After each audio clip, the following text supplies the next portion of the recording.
Welcome to the podcast, Let the Prophet Speak. This is Saul Weinreb, your host for the podcast. This is Isaiah 6b. In this podcast, I'm going to answer the questions that I presented during the last one, where we discussed Isaiah 6a, chapter 6, verses 1 through 8.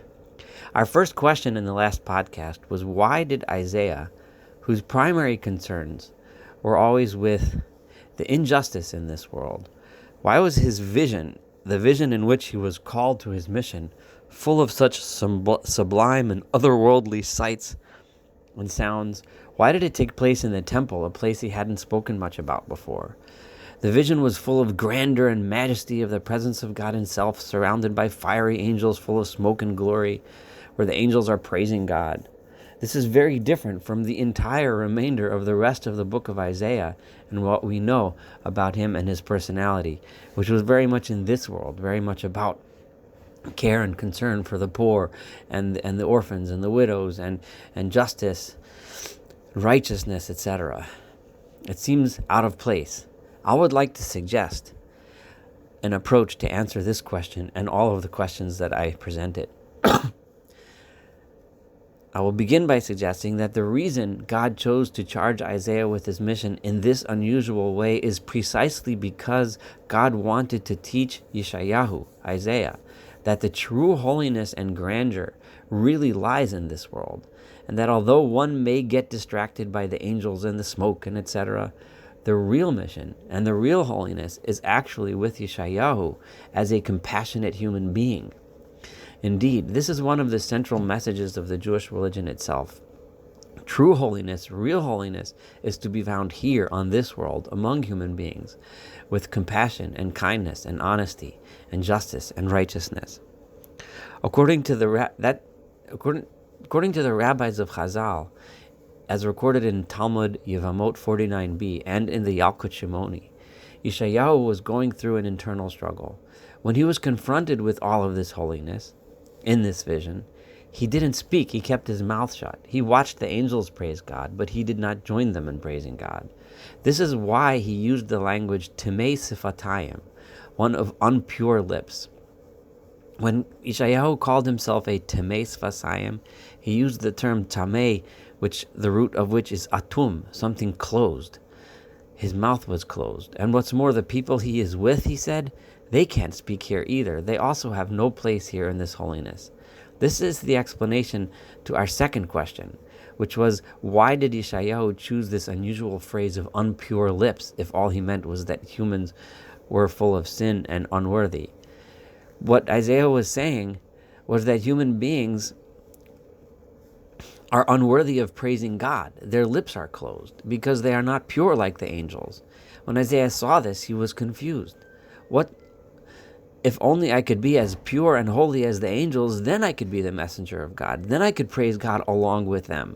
That was the vision. And Isaiah didn't speak. He didn't join the angels in that mission, in that praise. Immediately, and this answers the second question, why he chooses that language. And what is the sin that he's referring to? That's what we're about to see. Immediately, when God saw Isaiah's reaction, he was infuriated.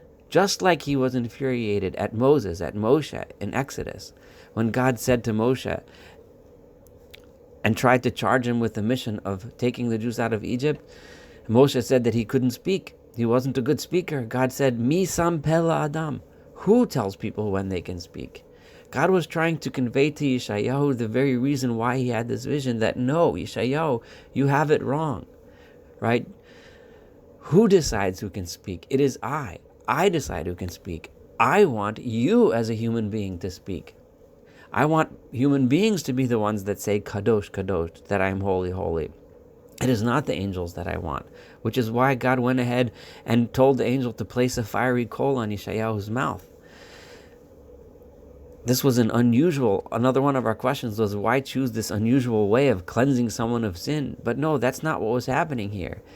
God was saying to him, I am going to burn your mouth, make it impossible for you to speak on a physical plane. However, However, I'm going to tell you that it is me that gives people the ability to speak, despite the physical inability, right? Despite your thinking that because you're a physical being, you're unable to. I'm telling you that you can. The sin that God was referring to, the sin that the angels actually was referring to, was the sin of keeping his mouth closed. Why didn't you open your mouth? Why didn't you speak? Right? And worse, the sin of assuming that the Jewish people and human beings in general are not worthy of praising God. Why did you make that assumption? No, it is precisely you that I want, which is exactly how the rabbis in the Yalkut Shimoni explain it. So God chose to burn his mouth. And this also explains our other question. Why use the unusual term of ritzpah when referring to the coal? Well, the Yalkut Shimoni explains that ritzpah is a hint towards the word ratz, to break, peh, the mouth. Because God was trying to show that despite the broken mouth, I, God, determines who speaks, and it is I that wants you to speak. And this leads us to the final question. Why it wasn't until verse 8 that Yeshayahu was able to hear God himself speaking. Until now he's only heard the angels speaking. Because after the event of the Kol, that's when Yeshayahu finally gets the message, and he hears God asking the angels, Mi yelech lanu, who will go for us? That's when Yeshayahu hears the message. What is that message? I'm looking at all of you angels, but none of you are worthy of conveying this message, conveying this prophecy, the message of Isaiah, because you are angels. I don't want angels. I am looking for a human being. Only then did Yeshayahu say, oh, now I realize, Hineni, here I am, God. Now I understand that it is me that you should speak. Before, it was Tameis Vasayim, because he thought he wasn't holy enough. Now Yeshayahu gets the message from God that it is him as a human being that he wants to speak. It is Yeshayahu, right, that can bring the message of holiness. It's Yeshayahu that will teach people to say Kadosh, Kadosh, right? It is Yeshayahu that will write this beautiful book which teaches us to fight for tzedek u'mishpat, justice and righteousness, to respect the orphans, respect the poor, to beat our swords into plowshares, and all of the messages we hear from Yeshayahu in this book. Thank you so much for listening. Looking forward to having you for 6C as we complete this beautiful chapter of Yeshayahu.